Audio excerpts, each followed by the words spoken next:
This week on Unapologetic Uplift.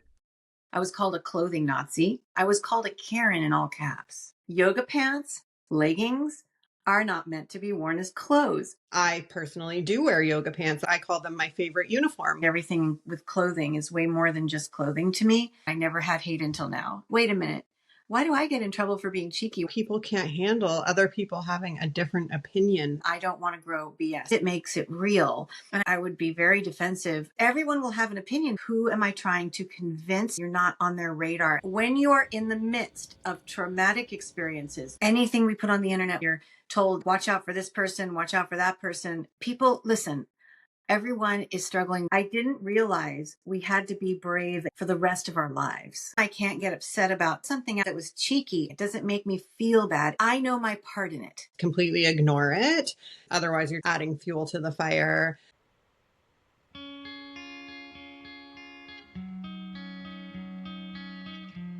Get ready to rise above the noise and unlock your true potential.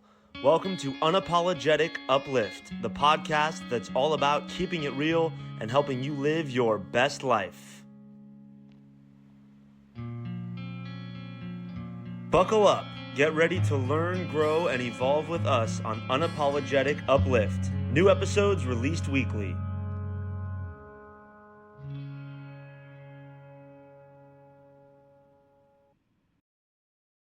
Welcome to Unapologetic Uplift. I'm your host, Kim Staples, joined by my beautiful co-host, Ianthe Mauro. And today we are going to delve into a bit of a touchy topic, and that is some drama and hate that has been received on social media based on a, I think, innocent post that Ianthe recently made on Threads. Yeah, so I'm going to tell you all the way that this went down because I have an aversion to creating drama. I won't feed it. I always focus on what grows, and I don't want to grow BS, so I don't do it. And I will tell you that I have been on social media very comfortably. I'm one of those people that I'm really, really comfortable with all the different, I basically have accounts on every social media you've ever heard of since MySpace. For those of you that are like, what is she talking about? It just shows you how long I've been there. MySpace was predating Facebook. I was one of the first early adapters. I love being an early adapter, and I like to be in spaces where I can express myself, express my creativity, especially if they're visual. Like I was one of the early people on Instagram because I love visuals. I'm very visual. So I tell you all this because people didn't believe me when I would tell people I have never received hate, even on TikTok. Even on TikTok, I've never received hate. That actually is the one app I'm barely on and not on anymore, but I was for a long time dabbling. Like I said, comfortable to try all the different places. So it was so surprising to me. I've been going through some very difficult things personally. I was in this state of overwhelm of like, I have nothing to post because I don't want to just post. First of all, it's too close to things. When things are difficult, when you're dealing with trauma and you're very, very close to it, please take the time to process that and be in it before you start sharing it on social media. This is my advice. Take it or leave it. But for my very good advice. So I'll say it again. When you are in the midst of traumatic experiences, tragedies, things that are difficult, take the space and time to fully work it through so it's not in your body. And if you need Kim's help, you know that she's an expert at this. Work it through before you start talking about it out there in social media land. So I know this. This is one of my boundaries. So I don't share things when I'm in the midst of it. So I thought all of a sudden I was left with, I have nothing to post because things are really, a lot is coming at me and I'm not ready to share it. And I don't want to post just for posting's sake. I'm not that person. I'm not into just the strategy of it right now. But I also don't want to entirely lose the momentum in my audience. I also wanted to honor my audience. And so I was in this moment where I thought, fuck it. I'm going to put something so benign and so silly that it doesn't really matter anyway. And so it just feels fun. I just need to lighten the mood. And so my post that I did on Threads is this. I have to say it, and I'm literally reading it right now.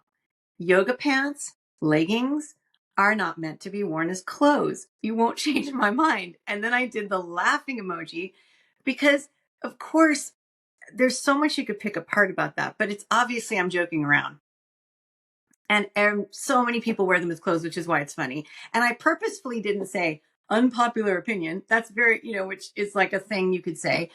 But I just thought it's a funny thing to put out there, and I want to see what people say, because I don't see people saying that. What I see is everybody wearing leggings and yoga pants. And personally, I don't wear them as clothes, meaning out like as an outfit. I'll never think of that as an outfit. I think of it as extraordinarily important for working out and for long walks and for name it. There's so many things, but I like the idea of putting on an outfit. And ironically, today I'm wearing a very casual one. So I'm not saying it has to be fancy, but I come from this world where leggings didn't exist to be clothes as we grew and were older women. It was always something little kids would wear. And I just don't know why. I've never really liked it for me. But I'm also that person that is, and you know this if you've watched the podcast, I am 100% about loving what it is that you love. So if you love it and you're comfortable, I would never tell you, take those off. Don't go out. That's not me. And my children will tell you I've never even done that to them. I'm just not the things that I've been called. So the point is, I said this thinking innocently, it's just a fun, lighthearted thing to say, and it's silly. I did not know how controversial it would be until I looked and I went, all of a sudden, I go from I'm lucky if I have 3 likes and 1 comment on a post in Threads. And this one, and I wouldn't call it viral, but compared, I have 133 comments on this post.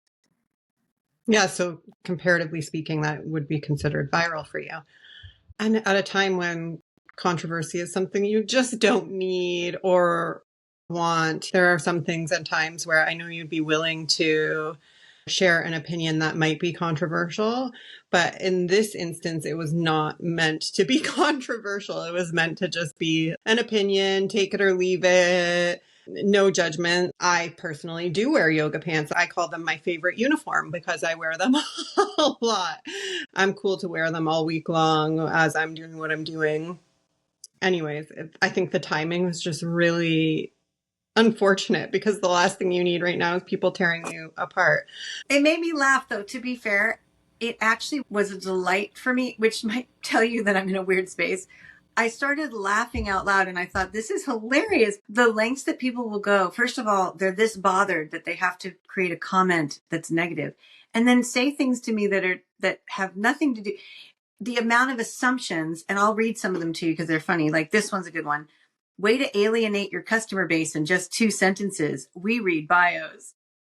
So I don't even know where to start with that, because if my saying that, and obviously in a playful way, I had a laughing emoji, it was playful. If I, in a playful way, say, I don't think that leggings and yoga pants are meant to be worn out as clothing, and ha ha ha, you won't change my mind, I'm obviously being funny. You're now going to say that means buying candles and roll-on perfumes and fragrances for me is absolutely off the table for you. So I would say you would never be my client anyway. So no big loss there. Then I got one. This was good. What are they meant to be worn as? Question mark, question mark, question mark. And it's interesting because I noticed her bio has the .fitness. And I said exercise. And then I get more comments on that one. And it's, so in other words, clothes. So they're picking apart the fact that I use clothing. And yeah, your last word, clothing, contradicts your original statement. That's still clothing. You are not the brightest star in the sky. Ouch. I mean, okay, but the worst one, the one that really was, to me, I was like, wow, this is what's happening out there in the internet world. Maybe it's time for me to pull back. Someone literally said, you hate all women. They got that from that. Oh, wow. Yeah. It's interesting. And your hair, this is another one. I want to hear what you have to say about that, but I'm going to add this one. Your hair wasn't meant to be blonde, but here we are. Oh my gosh. Yeah, I think it's just wild that people can't handle other people having a different opinion than them. I did see your post and I giggled when I saw it and I commented on it. I think my comment was like, oh, I wear them all the I time. live in leggings. They're my Yeah. favorite uniform. I love my Lululemons and they're my everyday outfit. Laugh out loud. Who cares? You can have your opinion. I can have mine and I'm not going to get butthurt about it. Or But attack me. How about that? Even if you did, let's say you got butthurt about it. Let's say there was a part of you that went, ooh, maybe I'm doing something wrong. She made me feel bad by saying that I shouldn't be wearing these as clothes or thinking of them as an outfit or whatever. It's one thing to do that, but then to turn around and attack, and especially attacks that are so non sequitur and so not on point, is, attacking my physical appearance, attacking my intelligence and It's just, character. yeah, and character. So it's funny. So here's what I think that what would be interesting here on Unapologetic Uplift is if we go into how we then deal with this, because I know that it's very amazing that I never had hate until now, and I've never had to deal with it. I've had this protective bubble somehow on the internet, probably because I purposefully don't do controversial things. I do very loving, uplifting, and vulnerable things. And this was me being cheeky. And it's like, wait a minute. Why do I get in trouble for being cheeky once in a while? And when I'm always so serious and I just want to have some fun in my life and be silly and say something that is really meaningless. So I think it would be really good, though, to hear. I'd love to know how you deal with it. Have you ever had hate on the internet? And if so, how Oh, did yeah. you deal with it? And then I'll tell you how I'm dealing with it. So I do share about controversial topics and can just be very controversial in the way that I show up. And I have received hate. I have often been called a man hater and somebody that promotes divorce because I'm big on promoting boundaries and safety for women. And at one point, I was helping women recover from toxic relationships. So at the time, I wasn't really equipped to handle it and I was not comfortable being misunderstood. And I would defend myself, which I think is not a smart thing to do. I think the best thing to do is to just completely ignore it, because otherwise you're just adding fuel to the fire with people that are pissed off or angry for whatever reason. It just seems completely silly in this instance. But for me, the only way I would comment on it is if there was a way to teach that is directly related to whatever it is I help people with. Then I might have a comment not directed at the person, but like, oh, this is a great learning experience. And comment in that way, recognizing that it very well will likely still piss this person off. They might come back and I might decide to mute them or block them and not even allow them the opportunity to keep commenting. Yeah. So I think it's just being comfortable with being misunderstood, which is never completely comfortable. Let's be real. Nobody wants to hear women say, you hate all women. Excuse me, I'm the complete opposite of that. So of course there's that natural instinct to want to defend yourself, but recognizing that you can't sway people's opinions one way or the other. If they really believe that, it's a them problem, and just let them think that they're not your people.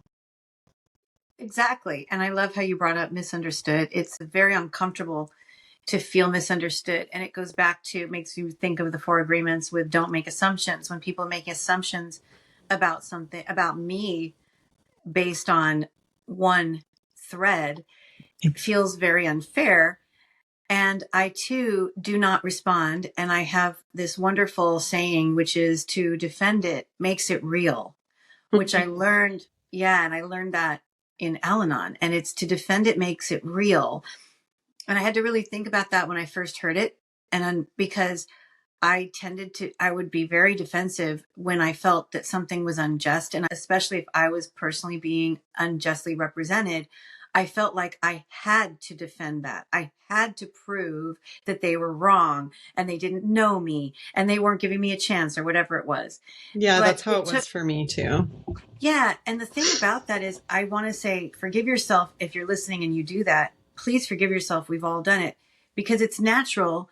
We know in feeling misunderstood, there is a sense of the justice piece comes in and goes, I want to be understood. I really want to be understood. So if I explain myself better, if I respond to this person and show them who I am. Now, this is the other piece. Who are we talking to? Who are, as you put it, our people? Who is your audience?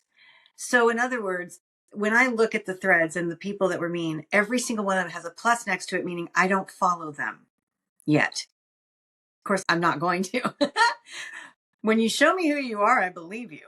But I noticed that. So anyone that's my actual friend or that I follow, they never would say anything nasty, even if they totally disagreed. Like you disagreed. You wear your leggings every day. You love them. They're part of your outfits, right? And so every single one that's nasty has that plus as I look. And so that's back to know your audience, know who you're speaking to, know who's important, whose opinion matters. Because everyone will have an opinion, but which one matters? And why are we going to let it get into us and get under our skin and hurt us, especially hurt our heart or make us feel bad if it's somebody that's not in our realm of our ecosystem, not part of our tribe? We don't care. We should just not care. And because, like you pointed out, we really want to be understood. It's a basic human need. So again, don't make yourself wrong if you feel like you've got to prove a point. But I promise you, as Kim showed, and as I'm telling you now and agreeing, if you're trying, just ask yourself, who am I trying to convince to love me, to accept me, to like me? Who is that? It's probably not someone that deserves that attention from you. Yeah, absolutely. And always, if you decide that this is something that you are going to respond to because you feel like you have to for whatever reason, please don't do it then in the moment. Take time, wait a day, give yourself the opportunity to calm down and make that decision once you've had time to process your emotions a little bit and it's not a heat of the moment type of thing. If you're activated, it's not the time to respond because you may say something that you regret. You can't think clearly in that state. So please take a step back and wait before. If you do it in the moment, that's reacting, and you don't want to react, you want to respond. And you don't want to escalate either. The thing is that the person that made that comment will probably be escalated by you immediately responding back.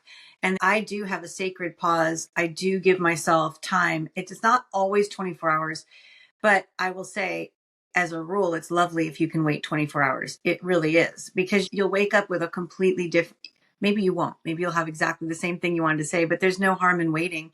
And you might most likely wake up with a different perspective and realize when you're not in the moment of being triggered, it's really not that big a deal. And maybe it doesn't require any response. You also mentioned, Kim, I love when you mentioned mute. So mute is a fairly new thing in the world of social media. It used to be that you just have to block someone or unfollow. And those things could feel very vulnerable because when you do that, you wonder, can someone see that I did that? And does that then make me more of a target because they see that they've gotten to me? What's beautiful about mute, at least on Instagram, is that no one knows you've muted them. You just stop seeing their comments and their feed, but you don't look like you've unfollowed and you're not on their radar as someone who's triggered by them. I think that's a really wonderful tool. I like mute a lot more than unfollow and block. But I want you all listening, of course, it's completely up to you and your comfort level. And you know when it's important to block someone, when it's important to make sure they don't see anything that you're doing. And also be aware, sorry, I'm going to tell you the truth. No matter how much you block someone, they can have a fake account and they can still be looking at all your stuff. Oh, yeah. Yeah. So anything you post on social media, just know if you think there's a false feeling of safety of like, I can just send it to my close friends list. And the truth is anyone can screenshot that or screen record that. Now they are trying to get better with that, but honestly, anything we put on the internet, we have to be open to the scrutiny that exists on the internet and we can't take it back. So yeah, I'm telling, and I don't regret my yoga comment. I think it's funny. It made me laugh. My yoga pants comment, my leggings comment. It's still making me kind of laugh. And it did create a little bit of action on my Threads account, which was dead. So I feel like it's not that bad. And let's be real, there are people that just look for confrontation. There are people that get off on drama. There are people that are keyboard warriors, and a lot of times it's not even them on the account. They have these fake accounts with a name that's not even theirs and no picture of them. And they literally just go on there to start shit because that's what they like to do. Or there are people that are just in a bad mood and they take it out on you that day. Now, personally, I never hesitate to block somebody if I don't want them looking at my stuff. But I do also recognize that doesn't mean that it's impossible for them to look at it. But I'm of the mindset if they want to go through all of that trouble to make another account to look at my stuff, so be it. There are people that have multiple accounts so they can go on and just start shit and make nasty comments. We see a lot of that on the app that we met on. Clapper. I'm just going to say it out loud. Yeah, we did. We met on an app, which we've talked about before. And that app is, for me, is just I don't know. I want to say it feels like middle school. They're just all these clicks and you're told that watch out for this person, watch out for that person. And my hope is if you're on the internet and you feel the need to tell someone to watch out for somebody, please give everybody the space to like people and things and places that you may not. Yeah. So now obviously if there's something dangerous, that's not what I'm talking about. But just if it's a taste thing or if it's a whatever it is. And also here's another thing. The word bullying is overused now. I see people calling things bullying that I would say, no, that's just a different opinion. Mm-hmm. And I think that we have to also be careful about the language we're using and not careful. Like it's both, because I don't like language police. And I also don't like the overuse of a term because then what happens is it's really the boy who cried wolf. Do you know that story? That famous story. Okay. So if we're constantly calling everything bullying, how are we going to tell the difference when there's actual bullying? Because now we've desensitized because everybody's calling bullying. Now we're not noticing when someone is bullying. We're like, oh, they're just saying that because they're sensitive. What? Because we're overusing the term. We're not necessarily going to be aware when it's really happening or have people who really will come to our defense and support us when it is. So we have to be careful with that. I think there's I don't know, there's a hairpin trigger out there. People, listen, everyone is struggling with different things right now. It's a very intense time. And what's been helping me lately, and this is Unapologetic Uplift. So I'm going to read this. It's very, very short quote, very short, but it really hit my heart. And I feel it speaks to all of this that's circling around us right now. I didn't realize we had to be brave again and then again. And actually, for the rest of our lives. So true. Yeah, and you never know what anybody is going through. People didn't know what you're going through when they made those comments. And I'm willing to bet if they did, they wouldn't have made comments like that. They would have been like, oh, whatever, I'll just let it go. Yeah. But we have to... not even a deep dive, but if they even looked at my social media, they actually would see what I'm going through because I have shared big events, life events on my social media, and they could definitely see it if they wanted to. But it just shows you they're not paying attention. They're in response. And somehow I gave them some entertainment that day and a little release for their, whatever it is, their hairpin triggered response system. Gave them reaction. A reason to use it. It's a reaction, right? It wasn't well thought out. It was just I don't like this. Fuck you. I like my leggings and I can't handle that. You're telling me I can't wear them. And I did have somebody that said something which also made me laugh because she took the time to respond, and it wasn't only women, it was mostly women that responded. I think I had a couple of men. And I only had 2 out of 133 comments that were in support of me, which was funny. And both of them are people I know, of course. But I didn't need it. It's fine. I take full responsibility. I posted that. Here's the other thing I want you to witness right now with me, everybody. Witness this because I mean it. The reason I can't get upset about the way that they responded is I put something out that was cheeky and could easily have been misinterpreted as mean. And I'm not mean, but I'm assuming people know that about me in order to take it in the playful quality that I put it out. I can't then get mad at them for having the response they had because I can step back. And I think this is, I don't even know what I would call this, but my ability to step back, and I guess it's an empathy kind of a thing, because I can step into their body for a second and I can imagine if they read that, because with a text message or with a quote or with anything that's just text where you don't get the voice behind it or the face behind it, the emotion behind it, it can easily be misinterpreted. And I purposefully knew it was cheeky. What I was saying was funny, which is why I did the laughing emoji.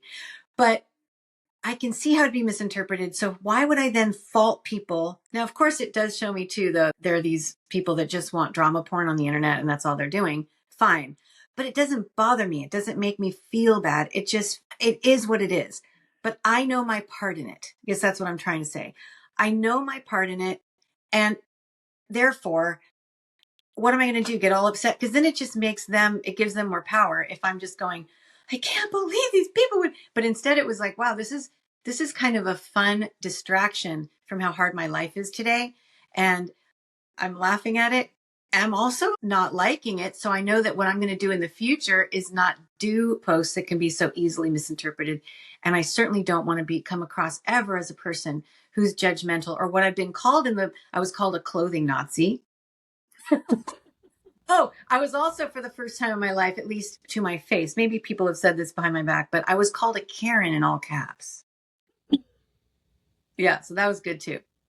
I was seriously shocked when you told me the response. I had seen the post, but it must have been like as soon as you posted it, because I didn't notice any comments. Not that I spend time really reading through people's comments, but I'm sure I would have noticed if there was a ton of them. I made my You comment, might have been one of the first ones. which was probably like equally cheeky, like whatever. I wear my leggings all the time. Laugh out loud, and like it was. And you know me, and yeah, I took no offense. I literally giggled when I saw it. But yeah, I know you. I know that it wasn't intended to come across in a nasty way. But I think maybe the next day was when you told me the response that you were getting. And I was like, what? It's bizarre to me. Yeah. I was seeing, here's what you said. Kimberly Staples said, my Lululemon Align yoga pants are my favorite uniform. I live in them. And I hearted it. I mean, I know you. I know. Yeah. It's my daughter wears her leggings all the time. And it's like, let's do a poll. Who loves leggings as an outfit? Who doesn't? That's how what I took the post to be. Like, this is my opinion. What's yours? Yeah. Also, type of a thing. Yeah. Yeah. And I was in a mood where things were so heavy and I didn't even give it much thought. I've always had this funny thing about I personally won't wear leggings. And also, this is a conversation we could have, because I did have someone say, you must look really bad in them. You must have legs like, I can't remember what they said, something mean about my legs, which no one's ever seen my legs. They're not on social media, so no one knows for sure what my legs look like.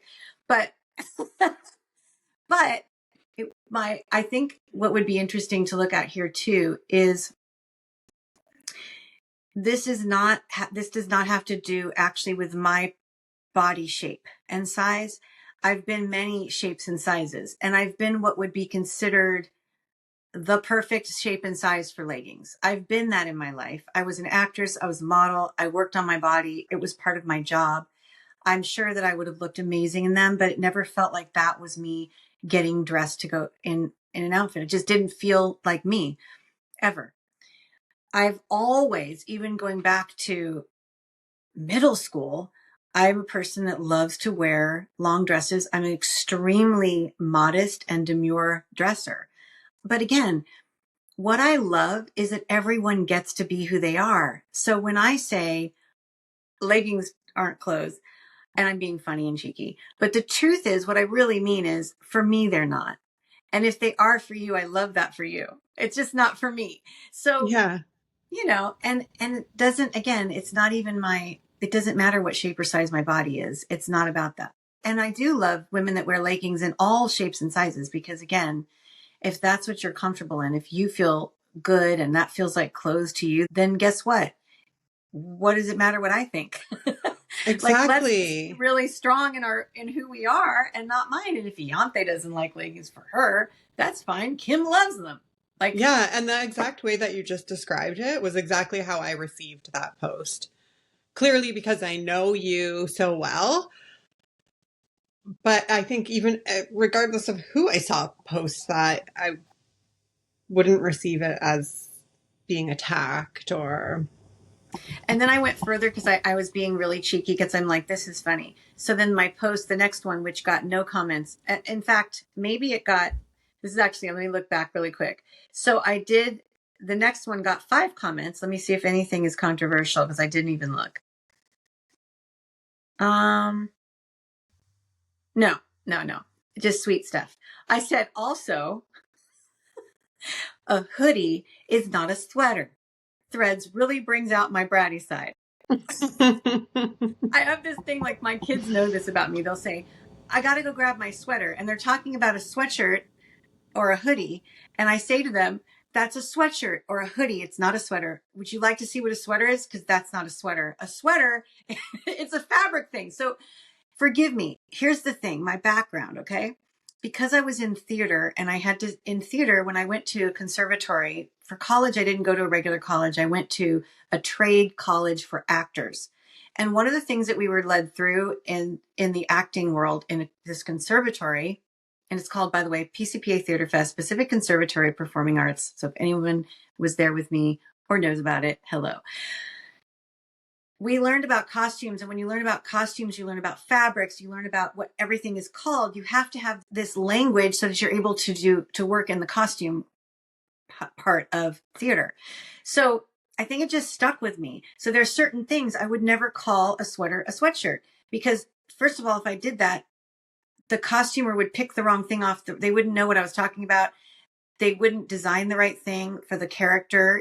I need to know the language is very specific. I also worked in the garment district in the early 90s in Los Angeles. I worked in the garment district, which is in downtown LA, in the big LA Mart building. And I worked for a clothing rep. And I had this whole thing of like, one day I could do stand up about this.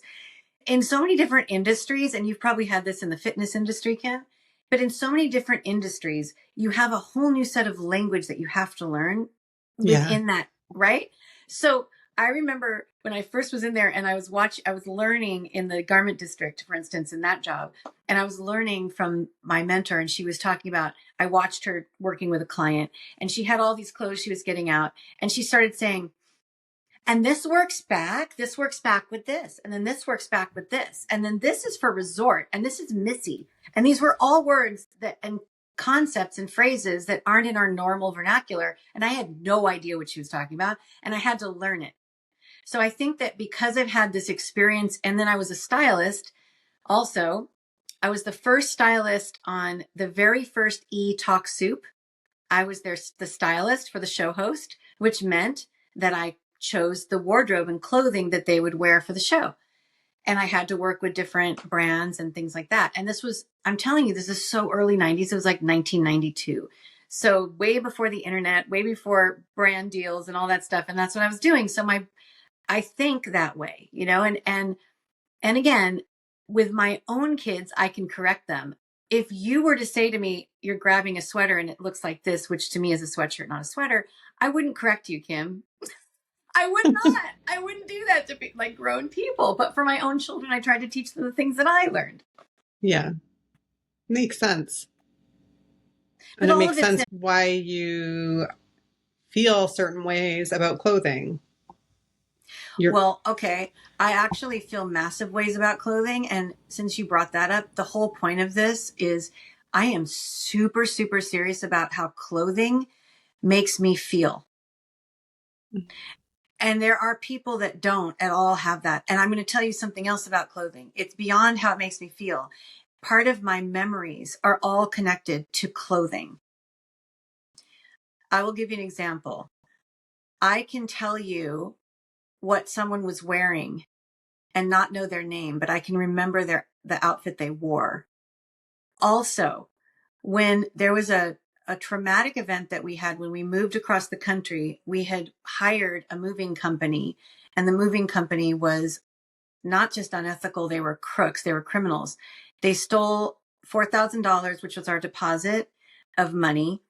They insisted on being paid the deposit in cash. And before everybody gets mad at me going, why would you do that? Red flag. We were in a lot of trauma moving across the country and we were not thinking straight. And so we made some really bad decisions, and that's on me.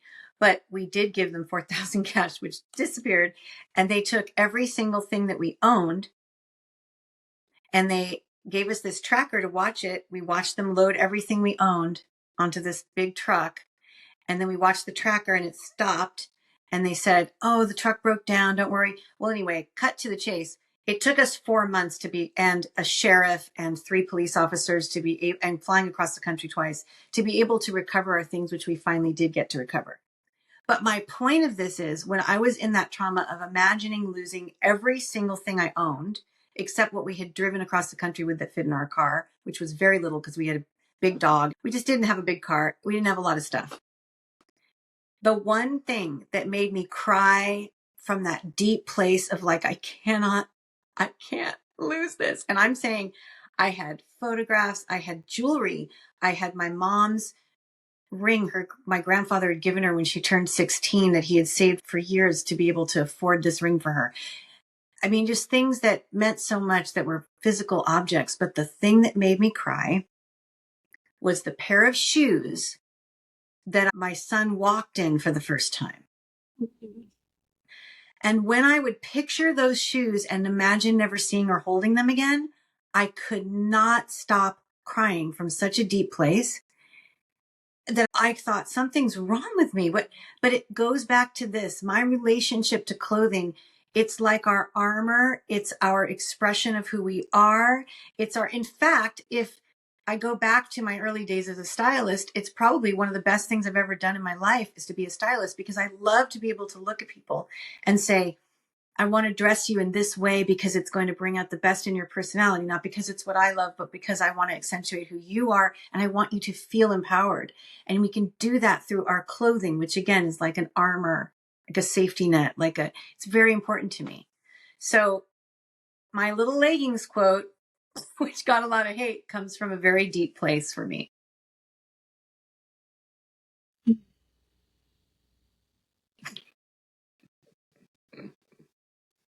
I get it. I love clothes too. And it is such a great way to express yourself. It's an art form. And we all have different tastes and different opinions. And who fucking cares? Exactly. It's certainly not enough to try to bash somebody personally because of their choices. But again, it's my fault. I know my part in it. I did something. It was cheeky in the way it was worded. It wasn't for me, but I wasn't being careful. And that's back to the word police thing. And our assumption is if I say that, it means that I'm making you wrong if you don't agree with me. And that's actually not true at all. Test me on that. Come for me. I'll show you that I'm not going to fight back. And I want you to be happy in whatever it is that you wear. Yeah, I didn't agree with you and it was fine. I know. I know. And yeah, I mean, there's so many. Yeah. And I did have one more thing about that. The shoes is that it was way more than just a pair of shoes. As I just explained, everything with clothing is way more than just clothing to me. And I have this massive clothing memory, but my son Asher didn't walk and he was 15 months old. And at that point, there's a milestone that they always pay attention to these milestones, they meaning pediatricians. So there was this milestone that if he doesn't walk after he's 15 months old, we have to start doing testing with him. We have to look for certain problems. It's considered a red flag and it's considered not developmentally normal. And my motherly intuition said, he's completely, not only is he not just normal, he's actually exceptional. And I know I'm the mom, but He was very exceptional in so many ways. And what I knew from his personality, even that young, was that he waited to try. He wasn't a risk taker. He wasn't an adrenaline kid. And he was a boy that he was the last one to try going down the slide. And I knew that he was waiting until he could feel in his body that he could really walk, and he didn't want to go through the stumbling stage. He crawled perfectly. He could stand just fine. I knew there was nothing wrong physically with his legs or his brain. He was extraordinarily smart. He was speaking like amazing things at 15 months, but he wasn't walking. So I knew that it had to do with fear and him and the feeling like it's not stable for him, but it was upsetting. And we were invited, and this is going to make me sound super bougie and fancy, and I don't care. It is what it is. It's the truth. Really good friends in Paris invited us to go to Paris and visit them. And they said, and they're actually, one of them is a pediatrician. And we were talking to them about our worries for Asher and not worries, but what we were being told to worry about, and trying to get them to give us some sense of reality. And they said, come visit us, come to Paris. So we went to Paris with our 15-month-old, and he wasn't walking. So it was an easy flight. Because when you have a toddler that's walking and you're on a long flight, it can be horrible because they want to walk everywhere. He wasn't walking. It was the easiest flight. We get to Paris, and I am not kidding. We get to Paris, and Asher decides he can walk. He just decides one day, he decides he's going to walk. And he starts walking as if he's always walked his whole life, not stumbling, it's like what I thought. He waited until he felt comfortable. So the first walk he took was in this beautiful apartment in Paris. And I didn't have shoes for him for walking because I arrived with a baby that wasn't walking, and we're in Paris. What better place to buy shoes? And I went out in the street, and I went to this store called Pomme d'Api. And they had these mustard yellow, because we don't have things like this in the US, maybe now, but back then it was 1999, 2000. It was 2000. Beautiful mustard yellow leather shoes, just gorgeous, with ankle support and a beautiful little non-skid rubber bottom. And it said Pomme d'Api on the bottom, which is like an apple. And that's the shoes I'm talking about. But it was a celebration of my son is not only normal, he's amazing. My motherly intuition was right. He is walking. And I got him his first shoes in Paris because then he walked in Paris. So they were even more, it was more than just, it was like, what? I mean. Yeah, that's special for sure. Definitely a keepsake that would be incredibly difficult to part with. And the whole safety thing, my first son was like that too. He was almost 14 months when he started walking, and he was always one not to take risks and very cautious. I was never concerned either. He was also like talking really early and super bright. And the same thing, I remember when he learned to ride a bike, it was the exact same. His younger brother was riding a two-wheeler. And that inspired him to say, okay, fine, I can do it. And he got on and just rode it away. No problem. Like he had been doing it forever. But up until that point, didn't feel safe. He wasn't motivated to do it. But then his brother, who's a year and a half younger, starts. And it's like, oh, I can do this. And maybe it's a firstborn thing. I remember being told I'm a firstborn. And I was told that I was super cautious. Interesting. I wonder. Could be. And it would make sense if they're not encouraged by siblings yet, because they're the first. So my older brother is more cautious than me for sure. So, although my husband's a firstborn, he was never cautious. He was scaling fences at 6 years old and scaring his mom. So that's I don't the know. kind of child I was. But I think it is.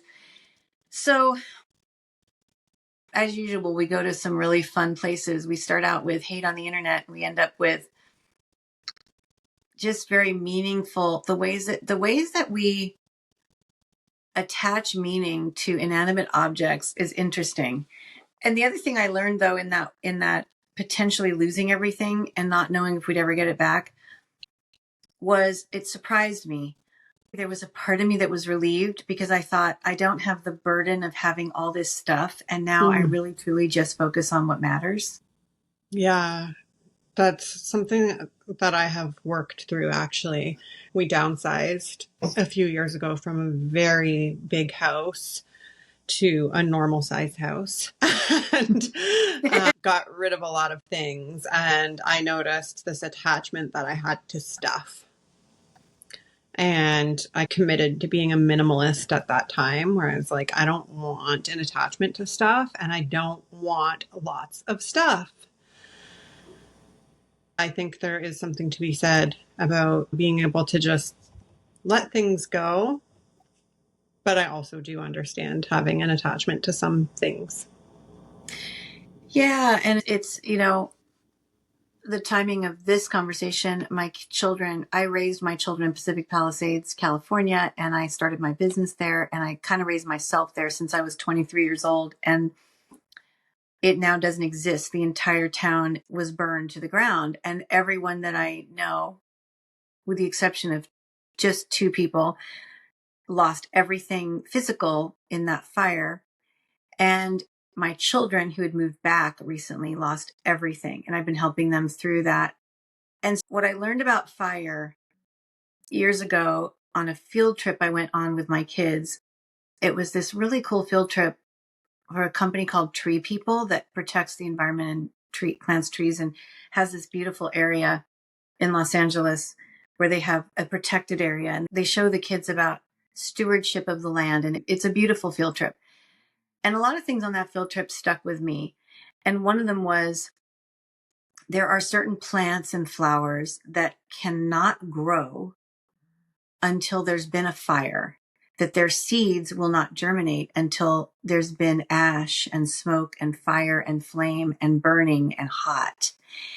They cannot survive unless a fire rolls through and it releases these seeds to be able to grow. And it gave me a different perspective on fire. Also, I'm a fire tamer. I'm a candle maker. I have a different relationship to fire than a lot of people. I have an incredible love and respect for the flame and what it can do and its power and the fact that there's only so much we can control. And fire is one of those things that we can't control when it's out of control. So it fascinates me. But I cannot impart, I want my children to know all this and get it. And the truth is, we can't give our children, even though we want to, the lessons we learn. They have to learn their own and in their own time. So my feeling around the fire in the Palisades is I can relate to the devastation of the fear of you're never going to see those things again. And how I remember over the course of those 4 months when I wasn't sure I'd get everything back, I would get a flash of something, that another thing I forgot that was in that stuff that I knew I would never see again. And it would hit me in like a gut punch. And I know that my daughter has been doing this thing so cathartic. She's been writing a poem every time she remembers a thing that she'll never see again, like a baby blanket, a certain pillow, whatever it is, she writes a poem to it in honor of it. So so I think it's just about, back to my point being, back to what you were saying about being a minimalist. The less we're attached to things, to physical things, the more freedom that we actually have. Yeah, absolutely. Even though it's hard and I can't just wave a magic wand and have everybody that I love in the Palisades feel all of a sudden like, oh, good, I'm free now. No, Right. I know it's horrifically hard and tragic, and you're going to go through what you go through. But ultimately, in my experience, and it sounds like yours, Kim, the less I'm attached to physical things, the better I am. And it doesn't mean I can't enjoy beautiful things and take good care of the things that I have. It's just that that attachment to physical things does not reap a really strong reward in the end, from my experience. Mine too. And that freedom of not having to have a lot of stuff is so great. I mean, I want massive wealth, and I'll tell you why. I want massive wealth in my lifetime because I have so many people that I want to help and so many things I see that could benefit from my generosity. And that's why I want massive wealth, not because I want a certain brand of bag or car or shoe. But I've been there. I've been that person. And I will tell Me you, too. I have a hack. I just go on Poshmark and I'll find it used. If I want a Chanel bag and I know that it doesn't feel right in my body and I don't choose to put money in that amount on a bag, I can go on Poshmark and find one that's been used, that's 10 years old. And if I want, I haven't done that, but I'm just using it as an example. There are hacks to getting things if you want them, but they don't have to be full price. And if you want to buy them full price, that's okay too. To each their own. Absolutely. And also it's proportional. You might say, I remember hearing this super wealthy person say to me two things. They said, you can't count other people's money, which I thought was really interesting because we make a lot of assumptions about that person's rich. Why wouldn't they do this with their money? Which is an assumption, and we're counting their money and we're imagining we know. I've known a lot of very wealthy people who don't have cash flow at their disposal. They can't do the things that we look at them going, why can't they do that? They actually can't. It's tied up in whatever it's tied up in. But the other one is that proportionally, like, it doesn't mean if you buy the Chanel bag, you're not also generous in helping people in need. It doesn't have to be one or the other. It can be both. Yeah. Just saying. So Chanel gets a big shout out on this episode. I had no idea. I didn't plan it that way, but Chanel can sponsor our Unapologetic Uplift unapologetically. Sure. I am wearing Chanel fragrance right now, and I make my own fragrances. The only one I buy is Chanel Biarritz. It's so good. And it layers well with my own fragrances too. Nice.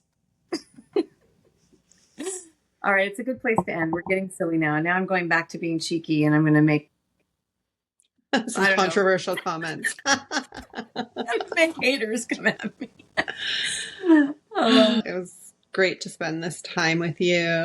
And if you enjoyed this episode, regardless of if you like leggings or not as clothing, go ahead and leave us a kind 5-star review and share us with a friend.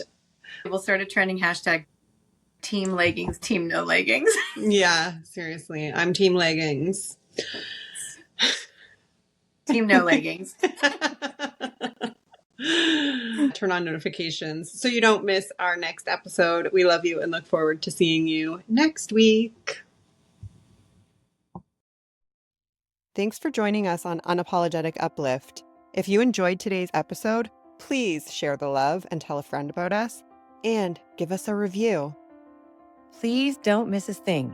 Subscribe to this podcast and explore our sponsors, Objects with Purpose, Eco Luxury Candles, and Divine Activation membership.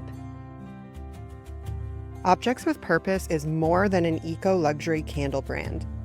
They are time travel devices in the form of a candle. Light the 3 wicks representing past, present, and future with the validation that you are exactly where you need to be. And if you're ready to raise your level of consciousness and step into your unapologetic, unfiltered, and unbothered era, join the Divine Activation membership at cuttingties.coach/queen. With 3 tiers to choose from, you'll find the perfect fit to support your transformation. Thank you for your listening and love. We'll see you next Wednesday on Unapologetic Uplift.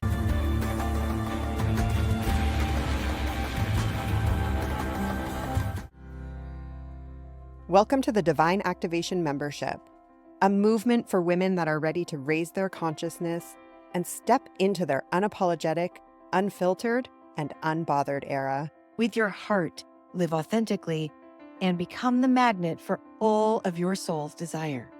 Grow, connect with your heart and body, release unhealthy and unhelpful thought patterns, heal old wounds, create new neural pathways, and reprogram your subconscious with high-value beliefs so you can manifest the life you're meant for.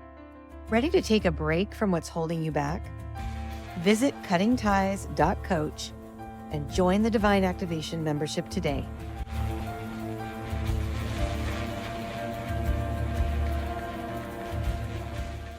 Hey, unapologetic souls. I'm Ianthe Mauro, founder of Objects with Purpose, candles that touch the soul and the body. I've released a limited edition 3-wick candle collection in 3 fragrances inspired by a time in history. The Time Travel Collection, because scent evokes memory and lighting a candle can truly transport you to your highest self. anytime. Ianthe's candles are truly special.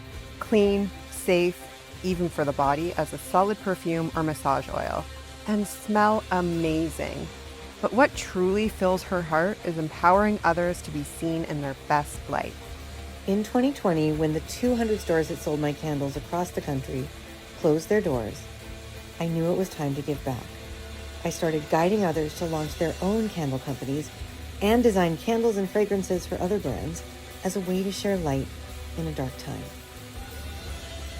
So why settle for just any conventional candle? Light the 3 wicks in each Objects with Purpose candle.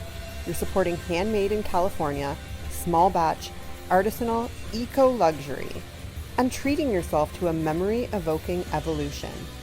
Visit IantheMauro.com to discover your next favorite candle. Let the olfactory experience inspire cherished memories.